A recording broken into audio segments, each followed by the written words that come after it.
എല്ലാവർക്കും സ്ട്രോബെറി ചാനലിലേക്ക് സ്വാഗതം. ഞാൻ ഗീതു. ന്യൂ ഇയർ സ്പെഷ്യൽ 3 തരം 1 മിനിറ്റ് പുഡിംഗ് റെസിപ്പികളിൽ രണ്ടാമത്തെ റെസിപ്പിയുമായാണ് ഞാനിന്ന് വന്നിരിക്കുന്നത്.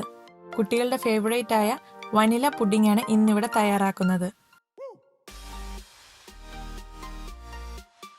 നേരത്തെ അപ്ലോഡ് ചെയ്തിരുന്ന സ്നോ പുഡിങ്ങിന്റെയും 1 മിനിറ്റ് ചോക്ലേറ്റ് പുഡിങ്ങിന്റെയും കാരമൽ ബ്രെഡ് പുഡിങ്ങിന്റെ റെസിപ്പികൾ മുകളിൽ കാണുന്ന ലിങ്കിൽ ക്ലിക്ക് ചെയ്താൽ കാണാവുന്നതാണ്.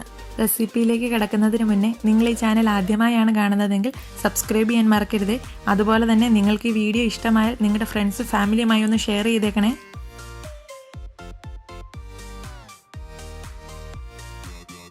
വനില പുഡിംഗ് എങ്ങനെ തയ്യാറാക്കാമെന്ന് നോക്കാം. അതിനായി ഒരു മൈക്രോവേവ് സേഫ് ബൗളിലേക്ക് 2 ടേബിൾ സ്പൂൺ മിൽക്ക് പൗഡറും 1 ടീസ്പൂൺ കോൺഫ്ലവറും 1.5 ടേബിൾ സ്പൂൺ പഞ്ചസാരയും ഇവയെല്ലാം കൂടി ഒന്ന് മിക്സ് ചെയ്തെടുക്കാം.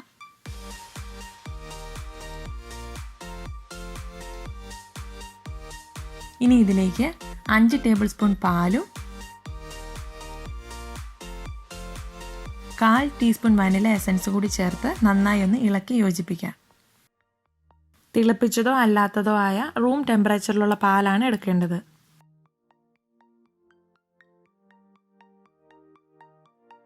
ഇപ്പോൾ മിൽക്ക് പുഡിങ്ങിന് മിക്സർ ഇവിടെ തയ്യാറായിട്ടുണ്ട്. ഇതിനി ഒരു 40 സെക്കൻഡ് മൈക്രോവേവ് ചെയ്തെടുക്കാം. ഇത് നോക്കി നിന്ന് തന്നെ ചൂടാക്കണം, അല്ലെങ്കിൽ ഇത് പൊങ്ങി പുറത്തു പോകാനുള്ള ചാൻസ് ഉണ്ട്. അതുകൊണ്ട് അത്യാവശ്യം വലിയൊരു ബൗൾ എടുക്കാൻ ശ്രദ്ധിക്കണം. ഇതിപ്പോൾ 40 സെക്കൻഡ് ആയപ്പോഴേക്കും ചെറുതായിട്ടൊന്ന് പൊങ്ങി തുടങ്ങുന്നതേ ഉള്ളൂ. ഞാൻ അപ്പോഴേ എടുക്കുകയാണ്. ഇത് നന്നായി ഒന്ന് ഇളക്കാം. ഇത് ഏകദേശം ഒരു പുഡിംഗ് ടെക്സ്ചറിലോട്ട് എത്തിയിട്ടുണ്ട്. ഇതിനി ഒരു 10 സെക്കൻഡ് കൂടി വെക്കാം. അന്നേരം ഇത് കറക്റ്റ് പുഡിംഗ് പാകത്തിനാകും.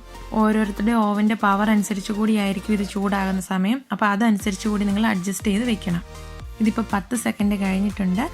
ഇപ്പോൾ ഇത് പെർഫെക്റ്റ് പുഡിംഗ് കൺസിസ്റ്റൻസിയിൽ എത്തിയിട്ടുണ്ട്.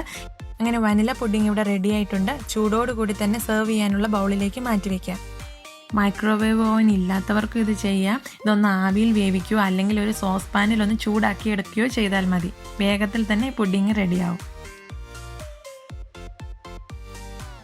ഇപ്പോൾ ഇതിൻ്റെ ചൂട് മാറി പുഡിംഗ് റെഡി ആയിട്ടുണ്ട്.